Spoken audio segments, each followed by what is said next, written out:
बिस्मिल्लाहिर्रहमानिर्रहीम। Much awaited syllabus है जी chemistry का 10th क्लास, जो कि बोर्ड ने रिवाइज़ करके भेज दी है, जिसको स्मार्ट सिलेबस 2021 का नाम भी दिया गया है। इसके बाद हमारी सिर्फ मैथमेटिक्स और कंप्यूटर रह गए हैं, तो उसके भी मैं इंशाल्लाह वीडियो जो है वो जल्दी 1-2 दिनों में भेज दूंगा। तो केमिस्ट्री का स्टार्ट करते हैं 10th क्लास का। Revise syllabus for board exam 2021 chemistry chapter number 9 से स्टार्ट हो रहा है, क्योंकि पहले 8 चैप्टर आपने 9th क्लास में पढ़े थे। केमिकल इक्विलिब्रियम का चैप्टर है। ये वो टॉपिक्स हैं जो आपने चैप्टर नंबर 1 में करने हैं। आपको याद है बायो का जो हमने सिलेबस देखा है, उसमें आगे पेज नंबरिंग भी लिखी थी, तो काफ़ी बच्चों को कन्फ्यूजन होगी, क्योंकि पेज नंबर डिफरेंट बुक्स के डिफरेंट होते हैं, टॉपिक सेम होते हैं। इसलिए मैंने अब ये किया कि इस सिलेबस में मैंने सिर्फ टॉपिक्स लिख दिए हैं, पेज नंबरिंग नहीं लिखी, क्योंकि आप टॉपिक्स को फॉलो करेंगे, पेज नंबरिंग को छोड़ें। तो definition and properties of reversible reaction करनी है। ये 2 क्वेश्चन है। पहले करना है डेफिनेशन ऑफ रिवर्सिबल रिएक्शन, उसके बाद करना है properties of reversible reaction. 2 question हो गए। Definition of chemical equilibrium state है, फिर definition of dynamic equilibrium state है, उसके बाद डिफाइन करना है लॉ ऑफ मास एक्शन, और उसको डिराइव भी करना है। ये आपके सामने दी हुई है स्टेट में, जो डिराइव करनी है फार्मूला। एंड उसके बाद है डेफिनेशन ऑफ इक्विलिब्रियम कांस्टेंट क्या होता है, उसके यूनिट्स बताने हैं, और 3 प्रॉब्लम करनी है 9.1, 9.2 और 9.3। इसके एक्सरसाइज इस चैप्टर की कौन कौन सी करनी है? मल्टीपल चॉइस क्वेश्चन एमसीक्यू करने हैं, पहला, तीसरा, उसके बाद फोर्थ, फिर 5वां, 9वां, 12वां और 13वां। शॉर्ट आंसर करने हैं, दूसरा, तीसरा, 5वें से लेके 9 तक, 5 to 9, 5वां, 6वां, 7वां, 8वां, 9वां, ये बीच में डैश लगी, और फिर 11th शॉर्ट क्वेश्चन करना है।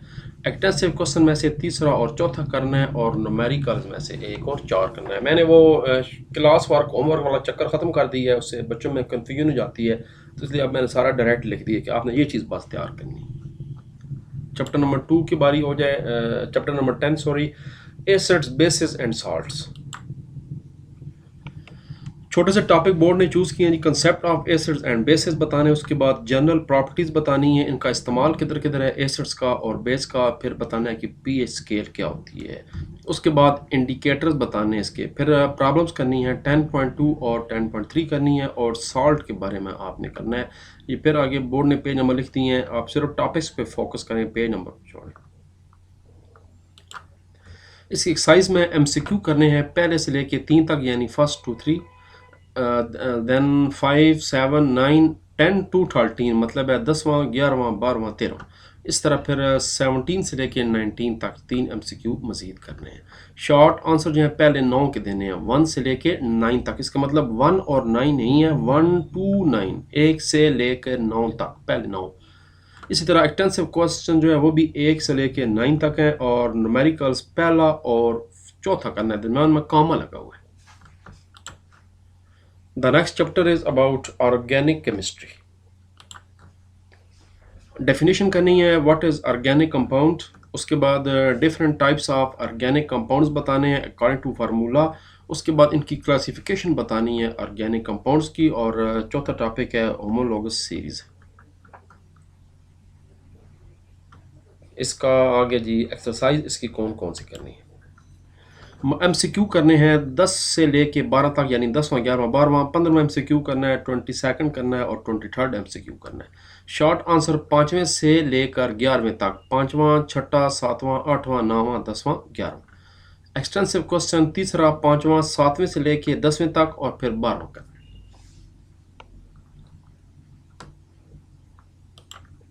चैप्टर नंबर 12 हाइड्रोकार्बन के बारे में। हाइड्रोकार्बन्स, अल्केन्स, हाइड्रोकार्बन्स के बारे में लिखना है, टॉपिक याद करना है, फिर अल्केन्स के बारे में करना है, अल्कीन्स के बारे में करना है, और अल्काइंस के बारे में करना है। इसकी एक्सरसाइज देखते हैं। एमसीक्यू करने हैं 1, 3, 4, 6 से लेके 8 तक, उसके बाद 12 से लेके 16 तक। शॉर्ट आंसर करने हैं दूसरा, चौथा, 5वां, 7वां, फिर 9 से लेके 13 तक, सारे शॉर्ट क्वेश्चन, 5 शॉर्ट ये मजीद बन गए। फिर 15वां शॉर्ट क्वेश्चन भी करना है, और 18वां भी करना है। एक्सटेंसिव क्वेश्चन करने हैं पहला, तीसरा, चौथा और छठा।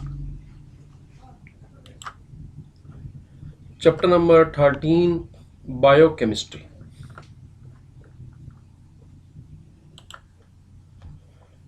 इसके टॉपिक्स आगे जी कार्बोहाइड्रेट्स और टाइप्स ऑफ कार्बोहाइड्रेट्स बताने हैं।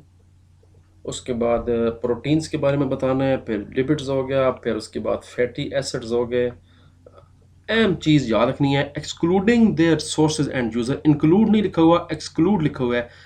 इनके टॉपिक ज़रूर याद करने हैं इन तीनों के, मगर इनके जो सोर्सेज और यूजेस हैं वो नहीं कर रहे हैं आपने, तो ये बात आपने नोट कर लेनी है। ये मज़ीद आसानी कर दी है बोर्ड ने, एक्सक्लूड कर दिया यानी छोड़ दिया, निकाल दिया है, इंक्लूड नहीं किया। एक्सरसाइज की एमसीक्यू पहले 8 करने हैं, 1 से लेके 8 तक, उसके बाद 12 से लेके 15 तक। शॉर्ट आंसर्स के करने हैं पहले 6, फिर 8वां, 9वां, 10वां और उसके बाद 13वां। मैं इंशाल्लाह एक इसके बाद वीडियोस बनाऊंगा जिसमें तमाम जो एक्सरसाइजेस के एमसीक्यू हैं वो मैं हर सब्जेक्ट की बना के देता जाऊंगा, चाहे वो केमिस्ट्री और बायो, फिजिक्स और मैथ हो इंशाल्लाह। इसके बाद अगली सीरीज़ में मैं उन सब की एक्सरसाइजेस आपको सॉल्व करके अलग-अलग वीडियो बना दूंगा। शॉर्ट आंसर ये आपने देख लिए, लॉन्ग क्वेश्चन 1 से लेके 3 तक और फिर 5 से लेके 6 तक। चैप्टर 14 एनवायरमेंटल केमिस्ट्री पार्ट 1 आ गया, एटमॉस्फेयर के बारे में आ गई। आपको मालूम है एक वाटर के बारे में और एक ये जो है चैप्टर 14 ये एटमॉस्फेयर के बारे में। इसके लिए पहले आपने लेयर्स बतानी है कि हमारे एटमॉस्फेयर की कितनी लेयर्स होती हैं, उसके बाद पोल्यूटेंट्स बताने हैं, उसके बाद ग्रीन हाउस इफेक्ट के बारे में बताना है। ग्लोबल वार्मिंग बहुत बड़ा मसला बना हुआ है आजकल, देखिए वेदर एक्सट्रीम हो गया इस वजह से, उसके इफेक्ट्स भी बताने हैं। एसिड रेन जो होती है जिसको तेजाबी बारिश भी कहते हैं, इसमें केमिकल की मिलावट बहुत ज़्यादा है पोल्यूशन की वजह से, उसके बारे में बताना है, उसके इफेक्ट्स बताने हैं। यानी ग्लोबल वार्मिंग और उसके effects, green house effects, acid rain और उसके इफेक्ट्स, ओजोन डिप्लीशन हो गई और उसके इफेक्ट्स बताने। और मल्टीपल चॉइस क्वेश्चन है, पहला, तीसरा, उसके बाद 4 से लेके 8 तक सारे एमसीक्यू, फिर 10वां, फिर 13 से लेके 16 तक और 18वां एमसीक्यू करना है। शॉर्ट आंसर तीसरा करना है, 5वें से लेके 8वें तक शॉर्ट क्वेश्चन करने हैं सारे, यानी 5, 6, 7, 8। 10वां शॉर्ट क्वेश्चन करना है, 12 करना है शॉर्ट क्वेश्चन। लॉन्ग आंसर आपने देने हैं दूसरे क्वेश्चन के, तीसरे के, 5वें के, 7वें के और 8वें। इसका सेकंड पार्ट आ गया जी चैप्टर 15 एनवायरमेंटल केमिस्ट्री, वाटर के बारे में आ गया जी, पानी के बारे में। Water as a universal solvent बताना है आपने। उसके बाद डेफिनेशन करनी है, सॉल्ट वाटर क्या होता है और हार्ड वाटर क्या होता है। डिसएडवांटेज बताने हैं हार्ड वाटर के। असल में तो हार्ड वाटर आपको मालूम है कि केमिकल रिएक्शन को ठंडा करने के लिए यूज़ होता है। ये वजह है जो न्यूक्लियर प्लांट्स हैं वो भी हार्ड वाटर को यानी भारी पानी को यूज़ करते हैं, उसके तापकारी को, रेडिएशन को, रेडियो एक्टिविटी को कंट्रोल करने के लिए, उसके कूल डाउन करने के लिए। वाटर पोल्यूशन के बारे में बताना है, पानी की कितने पोल्यूशन किस तरह पोल्यूटेड होता है। और उसके बाद वाटर बोर्न इन्फेक्शियस डिजीज़, क्या मसाइल, क्या बीमारियाँ पैदा हो रही हैं इस गंदे पानी से, वो बतानी है। एक तो हेपेटाइटिस बहुत बड़ी बीमारी है, आपको मालूम है। इसकी एक्सरसाइज तीसरा करना है, 8वें से लेके 12 तक सारे एमसीक्यू करने हैं और उसके बाद 14 से लेके 16 तक एमसीक्यू करने हैं। शॉर्ट आंसर 2, 3, 4, उसके बाद 11, 12, 13, 14।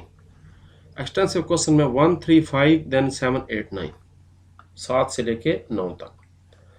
And the last chapter is chemical industries.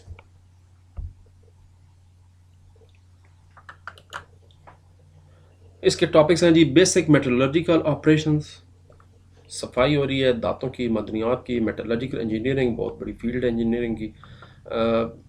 Doctor Abdul Qadeer Khan साहब मशहूर आलम हमारे जो नेशनल साइंटिस्ट हैं, एटॉमिक साइंटिस्ट, न्यूक्लियर साइंटिस्ट थे, उन्होंने भी मेटलर्जिकल इंजीनियरिंग में पीएचडी की थी यूरोप से। Manufacture of sodium carbonate bye solid process, solid process की मदद से मैन्युफैक्चरिंग कैसे होती है सोडियम कार्बोनेट की, इंडस्ट्री लेवल की बात हो रही है। यूरिया जो है आपकी खाद है, मैन्युफैक्चर ऑफ यूरिया वो कैसे हो रही है। Importance and status of urea, urea की ज़रूरत किधर किधर है, क्यों उसकी इतना ज़्यादा इंपॉर्टेंट अहम क्यों है, उसकी स्टेट क्या है, कितनी आते हैं। और एक्सरसाइज एमसीक्यूज करने हैं, पहले 9, 1 से लेके 9 तक। शॉर्ट आंसर 1 से लेके 9 तक, यानी पहले 9 शॉर्ट आंसर भी करने हैं और एक्सटेंसिव क्वेश्चन पहला, दूसरा, तीसरा और 5वां करना है।